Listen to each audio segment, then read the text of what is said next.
English Gurukul परिवार का हिस्सा बनने के लिए और हमारे साथ अपनी इंग्लिश को इम्प्रूव करने के लिए चैनल को अभी सब्सक्राइब कीजिए। हेलो दोस्तों, स्वागत है आपका इंग्लिश गुरुकुल यूट्यूब चैनल पे। दोस्तों, आज हम एक बहुत ही इंटरेस्टिंग चैप्टर पढ़ने वाले हैं जिसका नाम है the hack driver. Hack driver का मतलब होता है एक टांगे वाला। ये कहानी हमें सिखाती है कि ज्यादा एजुकेटेड होना और समझदार होना ये दोनों अपने आप में अलग बातें हैं। क्या आपने कभी सोचा है कि भारत देश में पंतप्रधान बनने के लिए या अलग अलग पोस्ट के मिनिस्टर बनने के लिए आपको किसी भी मिनिमम एजुकेशन क्वालिफिकेशन की जरूरत नहीं है। जरूरत नहीं है कि आपको पढ़े लिखे ही होना चाहिए, लेकिन अगर आपको किसी गवर्नमेंट ऑफिस में चपरासी तक बनना है तो उनकी एग्जाम क्वालिफाई करने के लिए आपको कुछ ना कुछ मिनिमम एजुकेशन क्राइटेरिया जरूर पूछा जाता है। ऐसा आखिर क्यों है? इसके पीछे रीजन है कि समझदार होना और पढ़ा लिखा होना ये अपने आप में दोनों अलग अलग बातें हैं। ये कहानी है एक हैक ड्राइवर की जो कि एक टांगे वाला है। वो बिल्कुल भी पढ़ा लिखा नहीं है और उसके साथ में एक दूसरा व्यक्ति है जो कि एक लॉयर है, एक वकील है जो अपने क्लास में ऑनर्स के साथ वकालत की पढ़ाई पूरी कर चुका है। इससे हमें समझ में आता है कि जो दूसरा कैरेक्टर है जो वकील है वो पूरी तरह से पढ़ा लिखा है। तो चलो देखते हैं इन दोनों की मजेदार कहानी और समझते हैं कि आखिर इनकी कहानी में से हम क्या सीख सकते हैं। दोस्तों, एक वकील होता है जिसका नाम इस चैप्टर में नहीं दिया गया है, लेकिन ये पूरी कहानी फर्स्ट पर्सन के अंदर लिखी गई है। इसका मतलब ये है कि वकील अपनी कहानी बता रहा है। वकील कहता है कि जब उसने ऑनर्स के साथ अपनी लॉयर की पढ़ाई पूरी की तो शहर के एक मैग्निफिसेंट से लॉ फर्म के अंदर उसे एक जूनियर असिस्टेंट क्लर्क की नौकरी मिल गई। अब इससे हमें दिखता है कि ये लड़का भले ही अच्छे मार्क्स से पास हुआ है, लेकिन एक बहुत बड़ी सी कंपनी के अंदर उसे जूनियर असिस्टेंट क्लर्क, एक तो असिस्टेंट क्लर्क भी नहीं बल्कि जूनियर असिस्टेंट क्लर्क, इतनी छोटे से पद के ऊपर उसे नौकरी करनी पड़ रही है। अब इसके पीछे कोई भी रीजन हो सकता है। अब हालांकि वो एक लॉयर है, वो एक वकील है, लेकिन उसका जो पोस्ट है वो पोस्ट जूनियर असिस्टेंट क्लर्क की होने के कारण उसे कोई लॉ से रिलेटेड काम नहीं दिया गया। जैसे कि अक्सर लॉयर का काम होता है कुछ लॉ रिलेटेड फाइलिंग्स बनाना, लेकिन ये जूनियर असिस्टेंट क्लर्क होने के कारण इसे समन्स देने का काम दिया गया है। समन्स का मतलब होता है सिंपल भाषा में कोर्ट की ओर से जो आदेश दिया जाता है, कोर्ट के अध्यादेश होते हैं, उन्हें सामने वाले व्यक्ति तक पहुंचाना। अक्सर कॉमन व्यक्ति इन्हें नोटिस के नाम से भी जानता है। कोर्ट की नोटिस आई है ऐसे हम अक्सर बोल देते हैं। तो इस लॉयर का काम था अलग अलग लोगों को कोर्ट के आदेश या कोर्ट के समन्स पहुंचाना। अब अक्सर जब वो शहरों के अंदर अलग अलग लोगों को समन्स पहुंचाने जाता था तो कई लोग ऐसे होते थे जो बहुत कॉन्फिडेंट होते थे, बहुत बड़े होते थे। ये लोग उसे पीट भी देते थे और इन लोगों को समन्स पहुंचाने के लिए उसे शहर की ऐसे गंदी बस्तियों के अंदर जाना पड़ता था जहां जाने के लिए उसे बिल्कुल अच्छा नहीं लगता था, लेकिन ये काम उसे करना पड़ता था। कई बार जब वो इन लोगों का मार खा लेता था तो वो सोचता था कि क्यों ना वो ये नौकरी छोड़ के अपने गांव में चला जाए। गांव की जिंदगी उसे बहुत पसंद आती थी और उसे लगता था कि अपने गांव में जाने के बाद वो ऐसे जूनियर असिस्टेंट क्लर्क काम करने के बजाय वहां पे एक असली लॉयर की तरह काम कर पाएगा।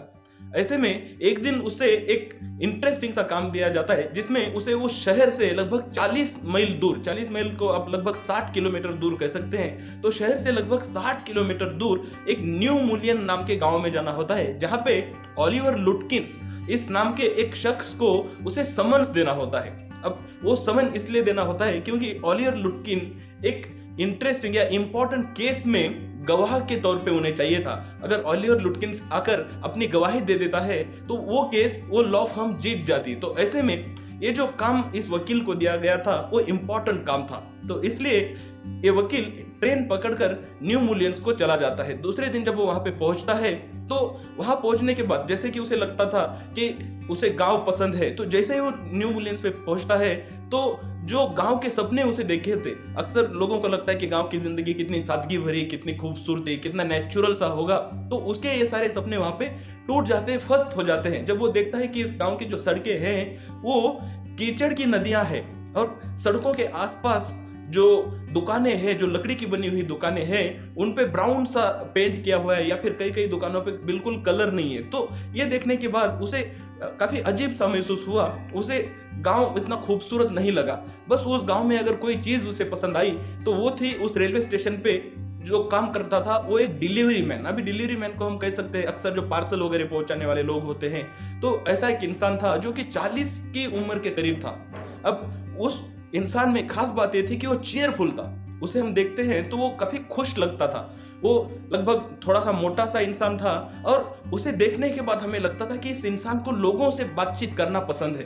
तो ऐसे इंसान को जब इस वकील ने देखा तो उसे बहुत खुशी हुई और उसने जाकर उस डिलीवरी मैन को अप्रोच किया और पूछा कि मैं यहाँ पे ओलिवर लुटकिंस नाम के एक इंसान को ढूंढ रहा हूँ, तो आप कुछ मदद करिए।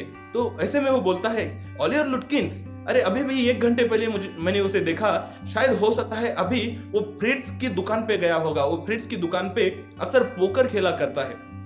लेकिन वो उसके साथ में एक इंटरेस्टिंग जानकारी भी दे देता है। वो कहता है कि ओलिवर लुटकिंस हमेशा यहाँ से वहां जाने वाला इंसान है, उसे पकड़ना बहुत मुश्किल है। तो ऐसे में अगर तुम चाहो तो मैं तुम्हारी मदद कर सकता हूँ। मेरे पास एक हैक है, एक टांगा है, मैं तुम्हें उसमें बिठाकर ले जाऊंगा और मुझे पता है कि ओलिवर लुटकिंस कहाँ कहाँ पर जाता है। ऐसे में ये लड़का जो एक नए गांव में आया है, ऐसे में एक अच्छा व्यक्ति, एक फ्रेंडली इंसान जब उसे मदद के लिए अपने आगे से कह रहा है कि मैं तुम्हारी मदद करने के लिए तैयार हूं, तो वकील कहता है कि ठीक है, तुम मेरी मदद कर देना। और फिर दोनों तय करते हैं कि $2 प्रति घंटा के हिसाब से ये टांगे वाला उसे चार्ज करेगा। फिर वो पास में जाता है, वहीं पे उसका घर होता है, वहां से वो अपना टांगा लेके आता है। जब टांगे में वकील बैठ जाता है और टांगे वाला भी बैठ जाता है, तो टांगे वाला कहता है कि देखो, मैं तुम्हारे काम के अंदर कोई दखलंदाजी नहीं करना चाहता, लेकिन मुझे लगता है शायद तुम बिल से, ओलिवर लुटकिंस से कुछ पैसे कलेक्ट करने के लिए आए होंगे। ये ओलिवर लुटकिंस बहुत चालू इंसान है, ये कभी किसी के पैसे नहीं लूट रहा था। मेरे भी उसने लगभग 50 सेंट जो कीमत के पैसे हैं, वो पैसे पोकर में मुझसे वो हार गया था, लेकिन अब तक उसने मेरे 50 सेंट नहीं दिए हैं। ऐसे में वो इस तरह की जानकारी देता है और कहता है कि अगर तुम भी उससे कुछ पैसे कलेक्ट करने के लिए आए हो तो मैं सजेस्ट करूंगा कि तुम मेरे पीछे पीछे रहो, क्योंकि तुमने अच्छे फैंसी कपड़े पहने हुए हैं और जैसे ही वो तुमको दिखेगा वो समझ जाएगा और वो सतर्क हो जाएगा, चालाक हो जाएगा और भाग जाएगा। तो ऐसे में अगर तुम चाहो तो मैं फ्रिट्ज से खुद आगे जाके बात करता हूँ और पूछता हूँ कि वो कहाँ पे है, तुम मेरे पीछे छुप के रहना। तो वकील को ये बात काफी अच्छी लगती है। वो कहता है चलो टांगे वाले चलते हैं अपन फ्रिट्ज की दुकान पे। तो टांगे वाला उसे कहता है कि मेरा नाम बिल है, या फिर चाहो तो तुम मुझे मैग्नसन भी कह सकते हो। ऐसे में हमें टांगे वाले का एक परिचित नाम पता चल जाता है, उसका नाम है बिल। ऐसे में बिल और वकील ये दोनों जन फ्रिट्ज की दुकान पे निकलते हैं। फ्रिट्ज की दुकान होती है जहां पे पोकर खेला जाता है। अभी आपको पता होगा, पोकर ये कार्ड का गेम होता है जिसमें पत्तों से खेला जाता है। तो उस पत्तों की दुकान पे जब ये दोनों पहुंचते हैं तो बिल उतरकर पहले आगे जाता है और फ्रिट्ज, जो कि उस दुकान का मालिक होता है, उसे जाके कहता है कि फ्रिट्ज, क्या तुमने ओलिवर लुटकिंस को देखा है? ये मेरे साथ में एक महाशय है, वो उसको ढूंढ रहे हैं। अब जैसे वो वहां पे जाता है तो फिर उसे देखने के बाद फ्रिट्ज उसे कहता है कि अरे अभी जस्ट 5-10 मिनट पहले ओलिवर लुटकिंस यहाँ से गया। वो कह रहा था कि उसे शेव करना है, कुछ उसे दाढ़ी करनी है, तो इसलिए वो गया होगा। अब ये सुनने के बाद तुरंत बिल वकील को कहता है कि मुझे लगता है वो यहाँ पे ग्रेस की दुकान पे गया होगा। ग्रेस की जो दुकान है या गस्ताफ की जो दुकान है, वहां पे वो अक्सर जाया करता है, तो चलो अपन तुरंत जाएंगे और उसको वहां पे दबोच लेंगे। तो वो तुरंत टांगे में बैठते हैं और गस्ताफ की दुकान पर चल पड़ते हैं। जैसे वो गस्ताफ की दुकान पर जाता है तो फिर से एक बार बिल आगे जाता है और गस्ताफ को पूछता है कि गस्ताफ, क्या तुमने ओलिवर लुटकिंस को देखा है? ये सर उनको ढूंढ रहे हैं, इनको उनसे कुछ काम है। वो बोलता है कि मुझे नहीं पता कहाँ पे है। फिर बाद में वहां पे और 2 जन जो दाढ़ी करने के लिए, शेविंग करने के लिए बैठे हुए होते हैं, उन लोगों से भी बिल पूछता है कि यार तुम में से किसी ने देखा है क्या कि ये कहाँ पे है? तो वहां पे दाढ़ी करने वाला एक व्यक्ति कहता है कि ये वो जो बाजू वाली रोड है ना, वहां से वो मुझे एक होटल के आसपास दिखाई दिया था। तो ऐसा सुनते ही बिल गेस करता है कि वो होटल के आसपास ग्रेज नाम की जो दुकान है वहां पे वो गया होगा, क्योंकि ओलिवर लुटकिंस ने गस्टाफ के पैसे अब तक लौटाए नहीं है, तो यहाँ पे उसका क्रेडिट एग्जॉस्ट हो गया है, तो जरूर वो ग्रेज की दुकान पे गए होगा, चलो हम उधर जाएंगे। तो फिर वो फिर से मदद करते हुए वकील को वहां पे ले जाता है और जब वो वहां पे पहुंचता है तो ग्रे उसे बताता है कि जस्ट 5 मिनट पहले ही ओलिवर लुटकिंस वहां से गया है। तो ऐसे में ये जहां जहां जा रहे हैं, लगभग थोड़े से अंतराल में, थोड़े से टाइम में वो ओलिवर लुटकिंस को मिस कर दे रहे, वो उन्हें मिल नहीं पा रहा है। ऐसे में जब वो और ढूंढते हैं तो थोड़ी देर बाद वकील को भूख लग जाती है। वो कहता है कि चलो हम किसी रेस्टोरेंट में जाएंगे, मैं तुमको खाना खिलाऊंगा मेरी ओर से। तो बिल उसे कहता है कि देखो, इस गांव में 4 ही होटल है और चारों के चारों बकवास है, मैं तुम्हें एक आइडिया देता हूँ, मैं एक सजेशन देता हूँ, हम मेरे घर जाएंगे और मेरी बीवी से हम खाना बनवाएंगे। वो ऐसा जब हम करेंगे तो होटल से कम खर्चा होगा और घर का अच्छा खाना हमें मिलेगा। उसके बाद हम एक हिल पे जाएंगे, पहाड़ी पे जाएंगे और वहां पे गांव का नजारा दिखते हुए नेचुरल प्लेस में बैठ के हम आराम से खाना खाएंगे। तो ये बात भी वकील को अच्छी लगती है। हालांकि वकील उतना भी बुद्धू नहीं है, वो समझता है कि बिल अपने लिए एक बिजनेस यहाँ पे जनरेट कर रहा है। अगर वो वहां से खाना लेगा तो कुछ पैसे देगा, वो पैसे से उसकी कमाई होगी। लेकिन ये बात उसे अच्छी लगती है। फिर वो बिल की पत्नी खाना बनाती है और वो वहां से पैक करके एक पहाड़ी के ऊपर जाकर नेचुरल प्लेस में दोनों खाना खाते हैं। जब वो दोनों खाना खा रहे होते हैं तो बिल अपने गांव के बारे में कई सारी इंटरेस्टिंग जानकारियां बताता है। वो अलग अलग लोग जिनसे वो आज के दिन में मिले थे उनके बारे में वो इंटरेस्टिंग से जानकारी बताता है। गांव के कुछ लोगों के बारे में इंटरेस्टिंग जानकारी बताता है। जैसे कि वो बताता है इस गांव की जो एक लॉयर है, वो लॉयर की बीवी बहुत ऊंचा गाती है। साथ ही साथ उस लॉयर की बीवी कुछ ऐसा करते हैं कि एक ही दिन में उसके टाई और उसका कॉलर दोनों नहीं लगा पाते। ऐसी इंटरेस्टिंग जानकारी उसे बताता है। और जब इंटरेस्टिंग बातें बताता है तो उसे लगता है कि ये कितना अच्छा इंसान है। एक तो ये मेरी मदद कर रहा है, हालांकि ये जितना भी टाइम मेरे साथ में बिता रहा है उतने टाइम के लिए मैं इसको प्रति घंटा $2 देने वाला हूं, लेकिन वो तो मैं किसी और को भी पे करता। साथ ही साथ उसे ये भी समझ में आता है कि ये बिल जो है ये बहुत ही होशियार इंसान है। इसने कई जगहों पे काम किया हुआ है और देश में अलग अलग जगहों पे घुमा हुआ है काम करने के लिए। और अब जब ये वापस आया है तो इसकी फिलॉसफी ऐसी है कि इंसान ने जिंदगी में सादगी से रहना चाहिए, सिंप्लिसिटी से रहना चाहिए और खुश रहना चाहिए। ऐसी बातें जब बिल के मुंह से वकील सुनता है तो उसे कहीं ना कहीं हौसला मिलता है, क्योंकि वो अपने जॉब के अंदर स्ट्रगल कर रहा है। वो एक वकील है, फिर भी वो एक जूनियर असिस्टेंट क्लर्क के लेवल पर काम कर रहा है। तो जब ऐसी बातें बिल के मुंह से वो सुनता है तो उसे बहुत अच्छा लगता है। उसके बाद जब वो खाना खा लेते हैं तो फिर से एक बार वो अपना सर्च शुरू कर देते हैं। वो अलग अलग जगहों पर जाते हैं और फिर हर जगह वैसा ही होता है। वो जहां भी जाते हैं 5-10 मिनट से वो ओलिवर लुटकिंस को मिस कर देते हैं। मतलब वो जहां गया था वहां ये 5-10 मिनट बाद जा रहे, ऐसी जानकारी वहां पे उनको मिलती रहती है। आखिर में बिल एक पहचान के व्यक्ति को पकड़ता है और उसे पूछता है कि भाई बताओ कहां पे है ओलिवर लुटकिंस। तो वो इंसान बताता है कि मुझे लगता है शायद ओलिवर लुटकिंस अपनी माँ के घर में गया होगा। उसकी माँ का 3 किलोमीटर दूर एक फार्म हाउस है, शायद वहां पे गया होगा। तो ऐसे में बिल अंदाजा लगाता है कि वो जरूर वहां पे गया होगा, क्योंकि उसे शायद कहीं ना कहीं से जानकारी चल गई होगी कि हम लोग उसे ढूंढ रहे सुबह से। तो अब वो अपनी माँ के पास गया होगा, क्योंकि उसकी माँ जो है वो बहुत ही भयानक व्यक्ति है। वो 9 फुट ऊंची है, 4 फीट चौड़ी है और एकदम टाइग्रेस की तरह बहुत ही भयानक महिला है। और वो सजेस्ट करता है कि देखो भाई, एक बार मैं इस महिला के लिए ट्रंक लेकर गया था उसके घर, तो थोड़ी सी गलती हो गई तो उसने मुझ पर बहुत गुस्सा किया था। मैं फिर से तुमको सजेस्ट करूंगा तुम मेरे पीछे ही रहो और मैं ओलिवर लुटकिंस की माँ के साथ बात करूंगा। ऐसे में ये लोग 3 माइल दूर अपने टांगे में जाते हैं और जब वो उस फार्म हाउस पे पहुंचते हैं तो फिर से एक बार वकील पीछे पीछे रहता है और आगे जाकर बिल ओलिवर लुटकिंस की माँ से बात करता है और कहता है कि मैं आपके बेटे को ढूंढ रहा हूँ। ये शहर से यहाँ पे मेरे साथ में वकील आए हुए हैं और इनको आपके बेटे को एक समन्स देना है। और देखो, हमारे पास पूरा अधिकार है, हमारे पास सर्च वारंट है, हम आपका पूरा घर सर्च करना चाहते हैं। ऐसे में ओलिवर लुटकिंस की माँ किचन के अंदर जाती है और किचन के अंदर से जलती हुई सरिया लेकर आती है, गरम सरिया लेकर आती है और इन लोगों को भगा देती है वहां से। और भगाती तो बहुत जोर जोर से, हंसते भागो यहाँ से कह के। तो जब वो वहां से भागकर चले जाते हैं, घर के बाहर जाते हैं, तो बिल कहता है कि देखा तुमने वो कैसे हंस रही थी हम दोनों के ऊपर। और उसके बाद वो कहता है कि लेकिन हम छोड़ेंगे नहीं। तो वो उस घर के इर्द गिर्द घूमते खिड़कियों में से झांक झांक कर देखता है कि ओलिवर लुटकिंस उस घर के अंदर है कि नहीं है। तो जब वो घर को पूरी चारों तरफ से ऐसे गोल गोल चक्कर लगाकर देख चुका होता है तो उसके बाद उसे समझ में आता है कि शायद लगभग यहाँ पे ओलिवर लुटकिंस है ही नहीं।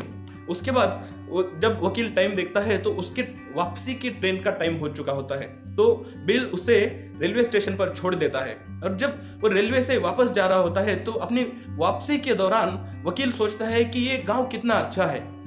इनफैक्ट कुछ दिन जब वो शहरों के अंदर रहा था, इतने दिन रहने के बाद भी उसे शहर के बारे में उतना ज्यादा पता नहीं चला था जितना एक दिन के अंदर उसे उस न्यू मिलियन गांव के बारे में पता चल गया था। उसने सोचा कि वो कुछ दिनों के बाद इस गांव के अंदर आके यहाँ पे अपना वकालत का बिजनेस शुरू कर सकता है, क्योंकि यहाँ के लोग कितने अच्छे हैं। बिल ने जिन लोगों के बारे में बताया था, जैसे कि गस्टाफ के बारे में बताया था, ग्रेस के बारे में बताया था, इन सारे लोगों के बारे में बताया था, तो उसे उस गांव के साथ एक अपनापन महसूस होने लगा था। तो सोचता है कि जरूर वो जब यहाँ पर आकर अपना वकालत का बिजनेस करेगा तो उसे यहाँ पे काफी ऑनेस्ट लोग मिलेंगे, काफी ईमानदार लोग यहाँ पे मिलेंगे। तो ऐसी सोच में वो अपने लॉ फर्म में शहर में वापस जाता है। जब वो शहर में वापस जाता है तो वहाँ के उसके बॉस जो चीफ होते हैं वो बहुत गुस्सा करते हैं। वो कहते हैं तुम किसी काम के नहीं हो, बिल्कुल फालतू इंसान हो तुम लॉयर कैसे बन गए, तुम्हें तो गड्ढे खोदने का काम देना चाहिए, ऐसे तुम हो। और फिर उस दूसरे दिन उसके साथ में एक पहचान का व्यक्ति जिसने ओलिवर लुटकिंस के साथ इससे पहले काम किया है उसके साथ भेजते हैं ताकि वो दोनों जाए और इस बार ओलिवर लुटकिंस को ढूंढ निकाले। तो इस बार जब वो दूसरे व्यक्ति के साथ लॉयर जा रहा होता है तो वो सोचता है कि ये दूसरा व्यक्ति जो मेरे साथ है इसके कारण आज मैं बिल के साथ ज्यादा टाइम नहीं बिता पाऊंगा। वो याद करता है कि बिल ने कल मेरी कितनी मदद की थी, कल का दिन मैंने कितना एंजॉय किया था बिल के साथ, लेकिन अभी दूसरा व्यक्ति मेरे साथ है तो कल की तरह मैं आज एंजॉय नहीं कर पाऊंगा। तो जैसे ट्रेन न्यू मूलियर्स के रेलवे स्टेशन पर स्लो होती रहती, रुकने वाली होती है, तो वहां पे वो देखता है कि बिल और ओलिवर लुटकिंस की माँ दोनों रेलवे स्टेशन के ऊपर प्लेटफॉर्म के ऊपर खड़े होते हैं। और कल जो ओलिवर लुटकिंस की माँ बिल को इतना गुस्सा कर रही थी, आज वो बिल के साथ हंस के बात कर रही थी। दोनों वहां पे हंसी मजाक कर रहे थे और प्लेटफॉर्म के ऊपर खड़े थे। तो जैसे जैसे ट्रेन स्लो हो रही थी तो ये वकील अपने साथ में जो दूसरा व्यक्ति है उसे कहता है कि वो देखो वो जो बिल है ना, उसे कल में मिला था, ये बहुत ही अच्छा इंसान है, इसने कल मेरी बहुत मदद की। तो दूसरा व्यक्ति बोलता है तो इसने तुम्हारी कल ओलिवर लुटकिंस को ढूंढने में मदद की? तो वकील बोलता है हाँ, इसने मेरी कल मदद की थी। तो वो व्यक्ति उससे कहता है कि जरूर की होगी उसने मदद, क्यों वो खुद ही ओलिवर लुटकिंस है। तो ये सुनने के बाद वो बहुत ही शॉक हो जाता है। उसे ये समझ में आता है कि कल पूरा दिन उसे उल्लू बनाया गया है ओलिवर लुटकिंस के द्वारा। उसने अपने आप को बिल बताया और टांगे का पूरे दिन का भाड़ा भी लिया, अपने घर में खाना बनवाया तो खाने का भी पैसा लिया। तो उसने अपने लिए बिजनेस क्रिएट किया और पूरा दिन उसने वकील को अपने साथ साथ उल्लू बनाकर घुमाया। उसके बाद जब वकील अपने साथ वाले उस व्यक्ति के साथ ओलिवर लुटकिंस, जो कि हकीकत में कल के दिन का बिल है, उसको मिलता है, तो ओलिवर लुटकिंस और उसकी माँ बहुत जोरों जोरों से हंसते हैं। ठीक ऐसे हंसते हैं जैसे वो किसी 7 साल के बच्चे को देख रहे होंगे और वो ब्राइट सा बच्चा, कोई होशियार सा बच्चा होगा, उस बच्चे को देख के हंसते, वैसे वो दोनों हंसते हैं और कहते हैं कि कल पूरे गांव ने तुम्हें देख लिया, बस मेरे पड़ोसी एक हैं जिन्होंने तुम्हें नहीं देखा, तुम प्लीज हमारे साथ चलो और मेरे पड़ोसी के घर में कॉफी पियो। तो इस तरह से इस कहानी का अंत हो जाता है। ये पूरी कहानी जब हम पढ़ते हैं तो हमें समझ में आता है कि सिर्फ पढ़ाई लिखाई जरूरी नहीं है। अभी आप 10th क्लास में हो, आप पढ़ लिख रहे हो, बहुत जरूरी है। मैं मानता हूं कि आपको पढ़ना लिखना आना चाहिए, आपको अलग अलग फील्ड का नॉलेज होना चाहिए, लेकिन सबसे ज्यादा जरूरी है दुनियादारी की नॉलेज होना। जब आप रास्ते पे निकलोगे तो आपको ये समझ में आना चाहिए कि कौन व्यक्ति मुझे फंसा सकता है। जब आप किसी से बात करो तो आपको एक उन लोगों से कम्युनिकेशन करने का कम्युनिकेशन स्किल होनी चाहिए। तो ऐसे कई सारे स्किल जब आप होंगे तब जाके आपका नॉलेज और ये स्किल, ये दोनों मिला के आपको सक्सेसफुल बनाते हैं। सिर्फ आपका स्टैटिक नॉलेज, सिर्फ किताबों का नॉलेज आपको सक्सेसफुल नहीं बना पाता। दोस्तों उम्मीद करता हूं आपको ये चैप्टर अच्छे से समझ गए, इसकी समरी आप अच्छे से समझ पाए हो। अगर आपके कुछ सजेशंस है और कुछ डाउट्स है तो जरूर कमेंट कर पूछिए। Thank you very much.